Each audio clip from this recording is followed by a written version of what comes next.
Kamu seorang konten kreator YouTube dan tetapi sampai saat ini kamu belum mengetahui bagaimana cara YouTube memberikan hitungan pendapatan iklan yang dibayar di video kita.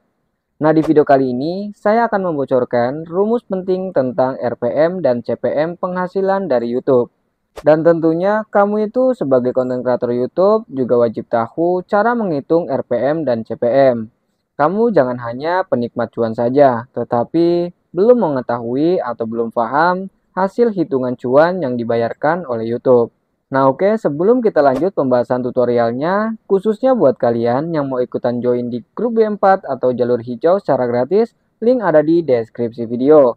Grup ini bisa untuk kejar jam tayang dan bisa untuk mendapatkan subscriber secara gratis. Nah, kalau kalian minat, silahkan join saja. Karena masuk dalam grup ini, kamu tidak perlu berbayar. Dan perlu mengingat, di sini saya tidak jualan kelas, tidak jualan ilmu, tidak jualan jasa. Khususnya buat channel kalian yang mau join membership, silahkan.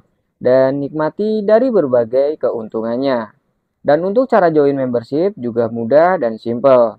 Dan pertama-tama, silakan kalian masuk di beranda profil channel Mata Lentera. Lalu kalian tekan gabung, dan bila fitur gabung tidak tersedia di kanal kalian, saya sudah siapkan link gabung ada di deskripsi video ini. Lanjut berikutnya, silakan tekan gabung. Lalu pilih yang difavoritkan dari join member group, join ruang jam tayang, atau bisa juga ambil membership promosi channel. Dan setiap yang difavoritkan akan ada keuntungan masing-masing. Dan saya ucapkan banyak terima kasih yang sudah bergabung di Mata Lentera. Semoga channel kalian sukses dan makin berkembang ke depannya. Baik, kita lanjut saja pembahasan poin terpentingnya. Cukup kalian simak dan perhatikan, jangan skip-skip video ini agar kalian tidak gagal paham cara menghitung pendapatan gaji YouTube yang dibayarkan di AdSense kita. Oke, poin utama kita tahap pemahaman RPM dan CPM. Nah, RPM dan CPM ini dua metrik penting yang digunakan untuk mengukur penghasilan YouTube. Yang pertama, di sini kita akan memahami metrik CPM. CPM adalah biaya yang dibayarkan pengiklan untuk setiap 1000 tayangan iklan. Metrik ini menunjukkan beberapa banyak uang yang diperoleh YouTube dari pengiklan sebelum dibagi dengan kreator. Nah, angka ini untuk mencerminkan hasil pendapatan kotor saja. Kalau kalian sudah paham tentang pengertian CPM, kita lanjut arti dari RPM. Nah, RPM adalah pendapatan yang diperoleh kreator untuk setiap 1000 tayangan video yang dimonetisasi. Ingat, angka ini mencerminkan pendapatan bersih setelah dikurangi bagian YouTube dan faktor-faktor lainnya. RPM adalah metrik yang lebih relevan untuk konten kreator karena menunjukkan jumlah uang yang benar-benar masuk bersih di AdSense kita. Nah, saya akan contohkan ini adalah rumus CPM-nya. CPM pendapatan dari iklan dikalikan 1000 dibagi jumlah tayangan iklan. Dan untuk rumus RPM, di sini yaitu RPM total pendapatan atau iklan dibagi jumlah tayangan video yang dimonetisasi. Dan untuk lebih jelasnya, saya akan memberikan contoh untuk menghitung RPM dengan pendapatan satu video saya. Nah, ini salah satu video saya yang akan saya contohkan cara untuk menghitung RPM-nya. Nah, kita perhatikan di sini ada performa video, kita tekan saja. Lalu di sini kita perhatikan ya, kita geser saja, masuk dan tekan saja di pendapatan. Dan ketika sudah, kita di sini gulir ke atas dan perhatikan untuk performa video. Kita tekan saja untuk performa video. Dan kita untuk memperhatikan di bagian performa penayangan. Dan untuk penayangannya saya di sini 10.500. Dan pendapatan per 1000 penayangan atau RPM-nya yaitu 8.700. Oke, kita akan mulai untuk cara menghitungnya di sini. Dan misalkan untuk penayangan videonya saya itu 10.500 penayangan.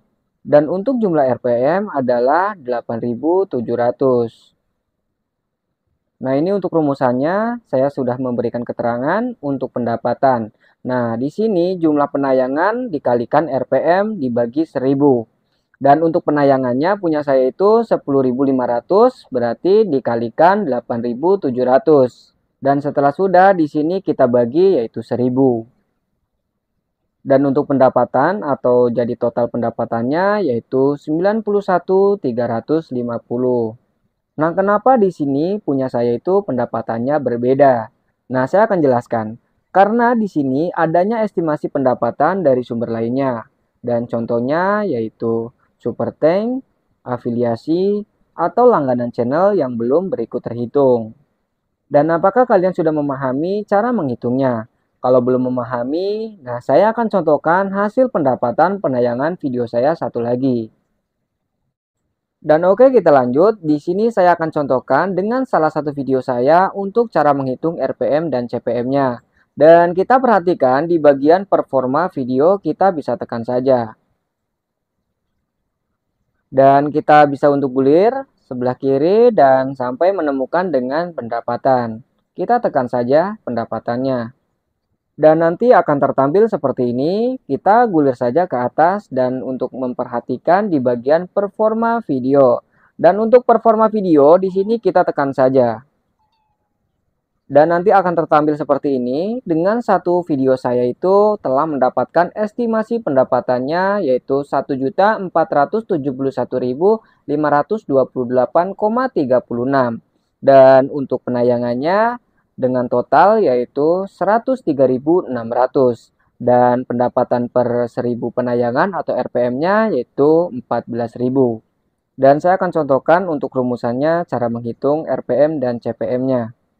Dan untuk rumusannya di sini dengan penayangan berarti 103.600 dikalikan dengan RPM-nya. Dan RPM tadi punya saya itu berarti 14.000. Nah, ketika sudah di sini kita bagi berarti 1.000. Dan untuk totalnya berarti ketemunya 1.450.000. Nah, misalkan ada yang bertanya, Bang, kenapa itu pendapatannya tidak sama dengan intinya estimasi yang telah Abang hitung? Nah, di sini saya akan contohkan ya. Kita bisa keluar. Nah, di sini kita lanjut untuk gulir. Dan perhatikan di bagian sumber pendapatan Anda dengan estimasi sejak dipublikasikan. Kita tekan saja dan nanti akan tertampil seperti ini. Di sini ada keterangan dengan validnya. Yang pertama adalah iklan halaman tonton dan ada YouTube Premium, ada langganan dan ada super tank ataupun hadiah dan ada iklan feature. Jadi di sini sudah terhitung dengan estimasi pendapatannya. Dan intinya seperti ini. Kalian itu jangan pernah untuk memberikan patokan kepada satu video saja. Misalkan dari RPM-nya saya itu tadi videonya yang pertama itu kecil ya. Berarti RPM-nya tadi 8.700. Dan di video saya satu lagi ini RPM-nya saya telah mendapatkan RPM berarti 14.000. Jadi kalian itu jangan ketergantungan kepada yaitu RPM satu saja. Di sini setiap video yaitu akan berbeda-beda dengan RPM-nya.